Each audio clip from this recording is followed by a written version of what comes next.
Start this half hour's election coverage with history made in Maryland. Voters in Maryland elected the state's first African-American governor as Democrat Wes Moore beat out Republican Dan Cox. Here's a look at the latest numbers as Moore has 60% of the vote compared to Cox with 37%. Nicole D'Antonio continues our team coverage on this big win for the Moore campaign. She's live at the State House in Annapolis with more on that. Nicole, good morning to you.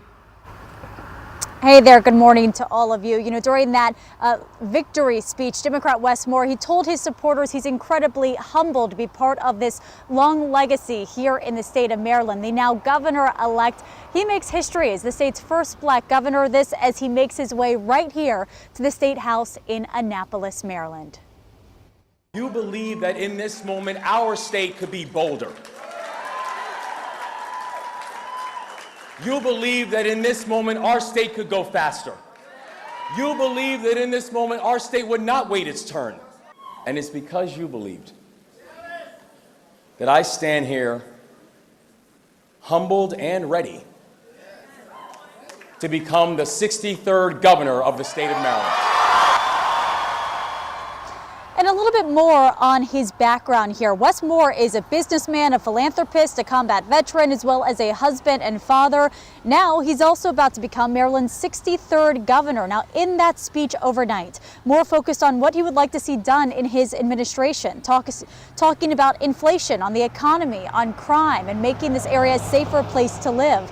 The governor-elect also taking a moment to speak about the history made overnight. Aruna Miller, his lieutenant governor-elect, is the first immigrant to be elected to statewide office. Brooke Learman, Maryland's first woman comptroller, and Anthony Brown, the first black attorney general in the state of Maryland. Meanwhile, on the Republican side, Moore's Republican opponent, State Delegate Dan Cox, did not concede last night, telling his supporters he's waiting for all the votes to be counted. I'm not going to lie to you, this is a difficult race. We're not doing as well as I had hoped in places like Baltimore County. So it's very, very tough.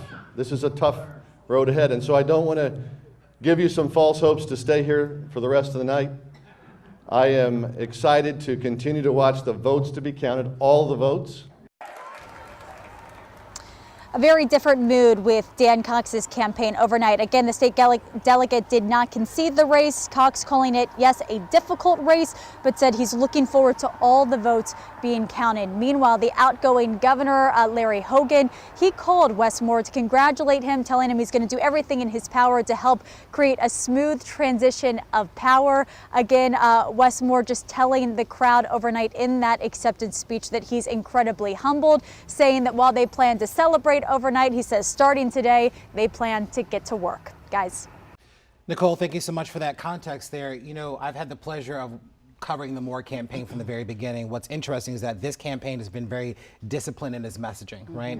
That Moore has really leaned into his military background with this theme of leave no one behind. And as the administration plans to work toward trying to better the lives of all Marylanders, that this notion that everyone has to go along the journey is important to the campaign, but also important to the entire state as well. So Moore has this really interesting task now of not just laying out his policies, but trying to see them through. Right, getting to work now. And the voters will hold him to that. Absolutely. And I think another thing that has to be brought up too, because Delegate Marvin Holmes, who represents parts of Prince George's County, brought this up yesterday when we spoke at the Wes Moore campaign headquarters.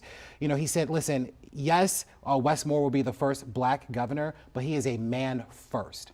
And so while there is history involved in that we shouldn't just focus on that there's more to him than just what we see at face value. So this is an exciting time. I don't think we can kind of skirt that issue, but I think too, we also have to consider what this means for everyone. And I think now for children that are looking for examples, people that look like them in position of power, they will see that in the Wes Moore campaign. And I think that's who he has been as a man all along, even before this rise to this political office. And you'll be talking with him live, right? Yes, we will have an interview with him coming up today on the news at noon. You will see that live, so make sure you guys tune in at 12 o'clock today.